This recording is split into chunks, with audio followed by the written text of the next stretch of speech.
So again, it's hard for me to picture what it would be like again because I haven't personally experienced no money, but I've experienced some really difficult times. So I could share that, right? But not the only one. So many people of color, particularly Black people, we've come from no money. So we've come from nothing in terms of from an economic standpoint because we were put in that position.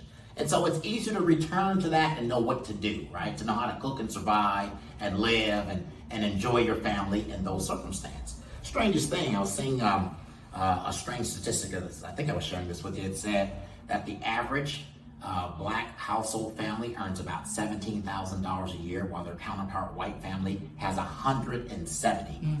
How disgustingly gross, right? I mean, 10 times the number, right? How do you justify this thing? So when I hear things like, well, Black people don't have corporate jobs, they all work for the government. It's like, well, hell, you won't hire us. You've been to like 50 million interviews, right? Or you'll do some dumb thing like, okay, so we're gonna pick one of these guys, the smartest of all, who can actually run the company, right?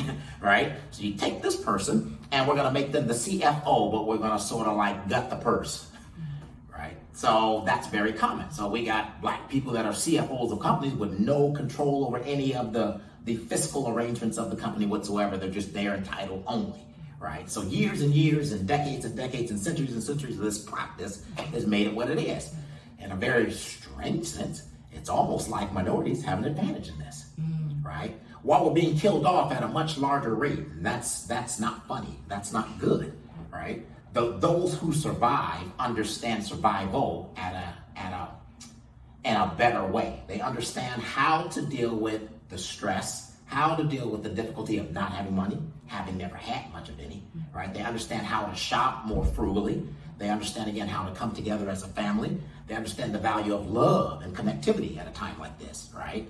Their counterparts don't know any of that. They don't even know they don't know.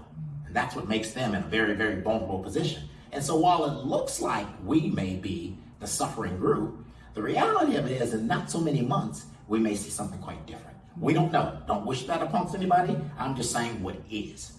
So 17,000, 170,000. I believe back in 1984, it seems to me like the average Black family was making like 18,000. So we go $1,000 less 30 years later. What happened there? Their counterpart was enjoying a 25% greater income at 24,000. So let's see, should we be more upset that we've gone back $1,000 30 years later, whatever that number equals out to be, or that your counterpart was 25% ahead, now 1,000% ahead? Which one should you be more upset at, right? If either. But again, in this particular circumstance, having come from not having the opportunities, having been turned down for so many opportunities, going to the interviews and being talked about wrong and mistreated wrong, maybe that makes you a little bit tougher and makes you a little more callous. Maybe you'll get through this. We'll see. Time will tell. So